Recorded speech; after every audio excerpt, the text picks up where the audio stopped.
Good morning everyone for our English discussion video today. My name is Radel Arvino and my student ID is 152504343.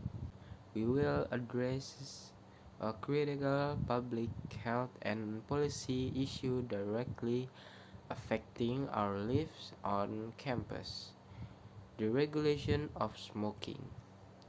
Take a moment to consider the air quality and the general environment around our main buildings. The presence of smoking often brings up questions about individual rights versus communal well-being.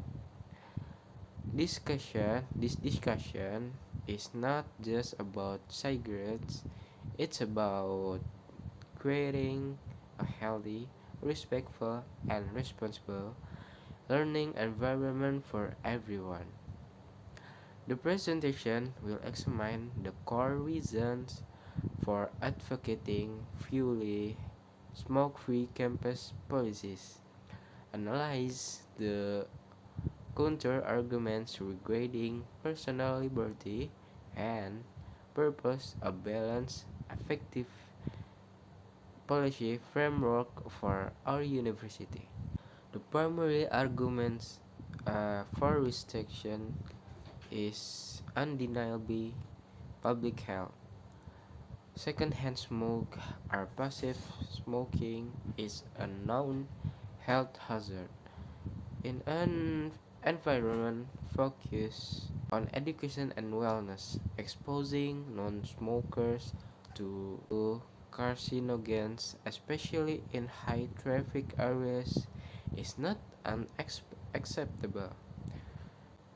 Secondhand smoke it violates the right of non-smokers to breathe clean air and is a proven contributor to respiratory and cardiovascular diseases.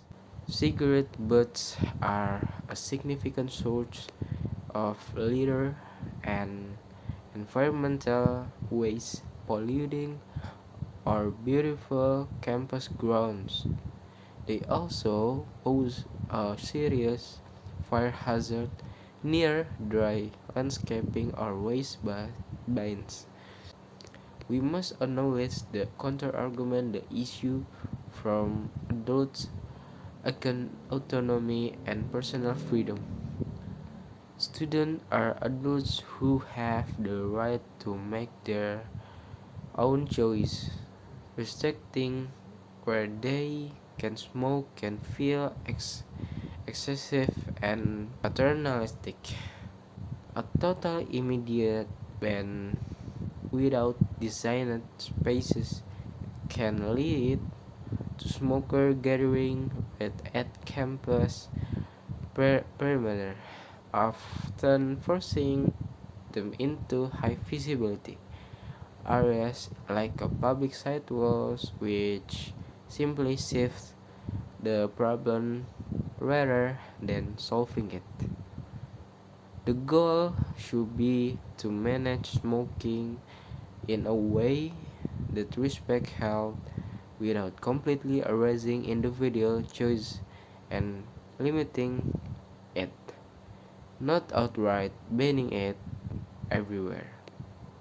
In summary, while individual rights are important, they cannot supersede the collective right to a healthy environment. We need a clear policy that protects our community. We need a clear policy that protects our community from the negative externalities of smoking. Therefore, we propose a policy that implements 100% smoke-free rule for all indoor facilities, enters and walkways.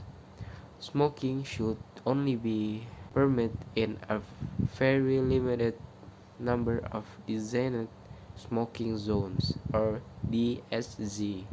These areas must be remote, well ventilated, and clearly marked, located at least 50 feet from any building entrance.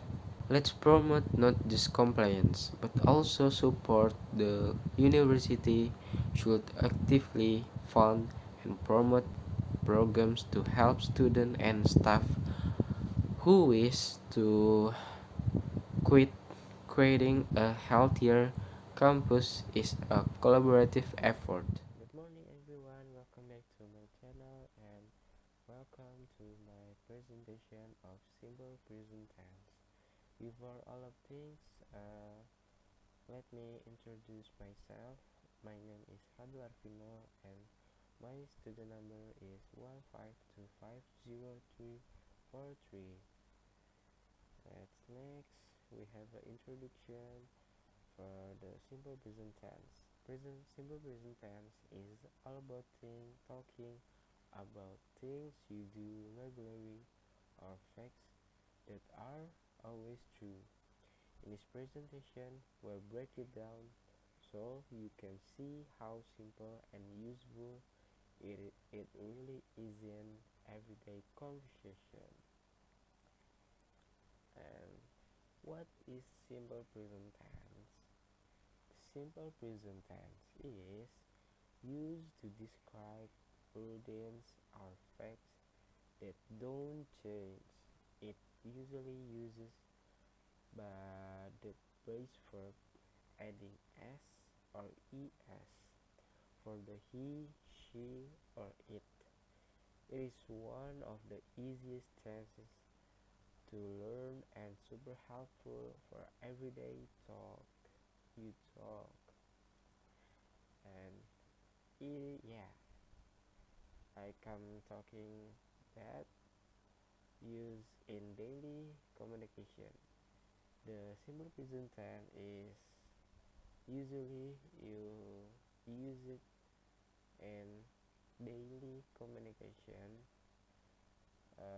For the habits, we have the example like I drink coffee, or in the facts like the sun rises in the east, or fixed situations. Using it correctly make your English sounds natural and clear in casual or work settings. Next, for the simple present tense sentence structure. The structure simple present sentence usually follow a basic pattern like a subject within a base verb. For the he, she, or it, we add s or es to verb. This helps to describe habits, facts, or things that happen regularly in clear and simple way. Okay, the structure and usage. The structures and usage, we have the formula of the simple present tense for the positive, negative, and questions. For the positive subjects within a verb, and the verb is adding the s or es for the he, she, it. And negative, you have to use subject and then do or does, and then not and base verb. For the questions, you have to use do or does within the subject and base verb. Okay, and we have the next. The next is use of special verbs to be regular verbs. The verb to be, am, is, are works a bit differently. It doesn't use do or does in negative or question forms. Regular verbs add do or does to form questions and negative. Knowing this difference makes building sentence easier and more accurate. and we have the of affirmative, negative, and interrogative sentences of the simple present. For the affirmative, like she works every day, it's for affirmative. And for negative, you can use like he doesn't like pizza. Okay, and integrative, you can use do you play soccer? Do you play boxing? Or do you play badminton? Maybe. Okay, and that's the example. Okay, and we have a conclusion. The conclusion of simple present tense is super useful for expressing routines, facts, and truth. Getting comfortable with its structure and rules helps you speak and write English more naturally and confidently every day. Okay, and the end. Thank you for the attention, and you can follow my social media like Instagram, LinkedIn, or TikTok. Okay, and don't forget to like, comment, share, and subscribe. And for the discussion, you can comment and down below, and yeah, I will answer your questions. Okay, and that's it for today, and thank you guys.